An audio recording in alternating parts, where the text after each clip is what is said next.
we're talking about Arabic grammar, we're focusing on the end of a word, how it changes depending on its role in a sentence. Okay, so depending on whether an ism, for example, is an object or a subject, the ending is going to change.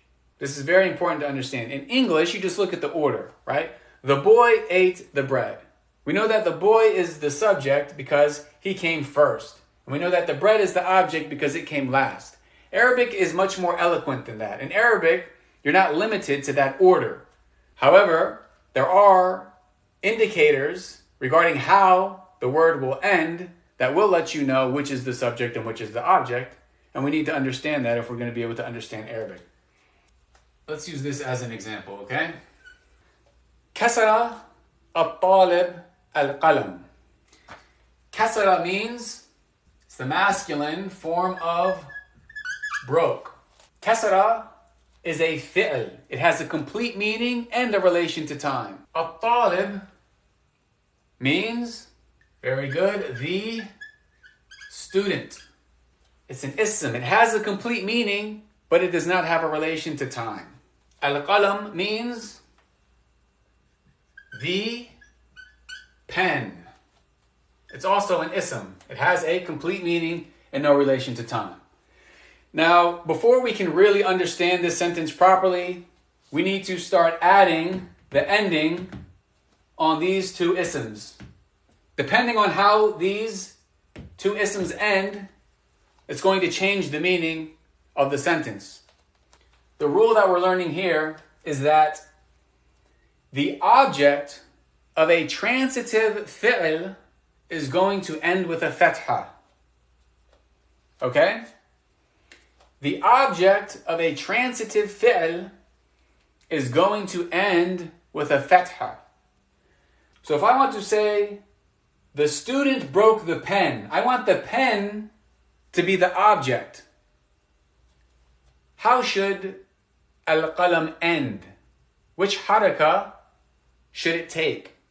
When we're talking about the haraka, for those of you who might not be aware of what a haraka is, these symbols that are written above and below the words, these are called harakat. These are harakas. These are harakas. They represent vowel sounds. But when it comes to nahu, when it comes to Arabic grammar, then the haraka that comes at the end is going to be indicative of its role in the sentence. We want to indicate that al-qalam is the object, that the thing that's broken is the pen. Therefore, we're going to write a fatha. We're going to write a fatha at the end of al-qalam. And what we're going to write on al-talib, does anyone know what we're going to write on al-talib? And this just has to do with the default state of an ism. In previous lessons, we said that the default state of an ism is going to be dhamma. Dhamma. If the default state of the ism is dhamma, then why is al-qalam taking a fatha? Why isn't al-qalam taking a dhamma if that's the default state? The reason it's not taking a dhamma is because there's a reason. If it's not taking a dhamma, then there's a reason. And the reason is because the pen, al-qalam, is the object. And we're clearly showing you this. Okay, so when you read this sentence, kasara al-talibu al-qalama, there's no doubt that the student is the doer of the action and that the pen is the object of the action because of that fatha. That's letting us know. Because if we wrote it the other way around, if we said kasara al-taliba al-qalamu, then we would be saying the pen broke the student. We would be indicating that the student is the object of the action because it has a fatha. But that's not what we're saying. We're saying the student broke the pen. The student broke the pen. But the first lesson is we want to know the difference between a transitive and intransitive fi'l. And then we're learning that the object of a transitive fi'l ends with a fatha. That's what we're learning. Let's give another example. فتح ياسر الباب. What does فتح mean?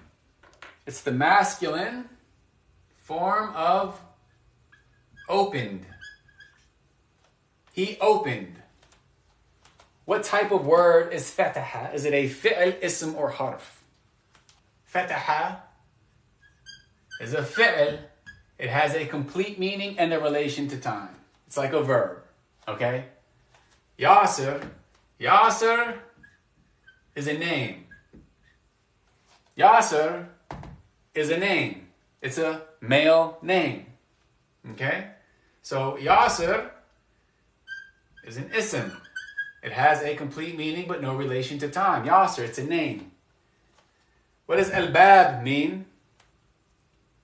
Al-bab means the door.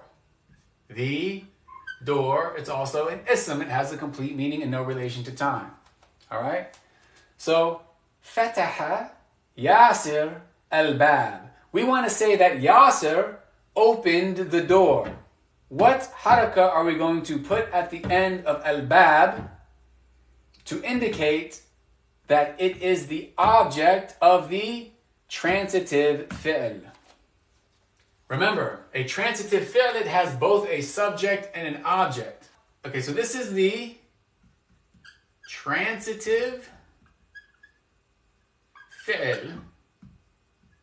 This is the transitive fi'l. We want Yasir to be the subject, and we want the door to be the object. So, we will put a fatha at the end of the door. Al-baba.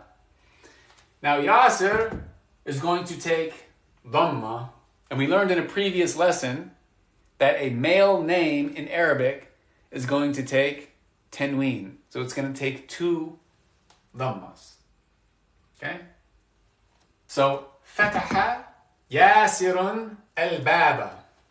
Okay? Yasir is the subject. We know it's the subject because of the dhamma. It's taking 2 dhammas because it's a male name. Al-baba, the door. It's taking a fatha at the end, showing that it is the object of the transitive fi'l. Clear?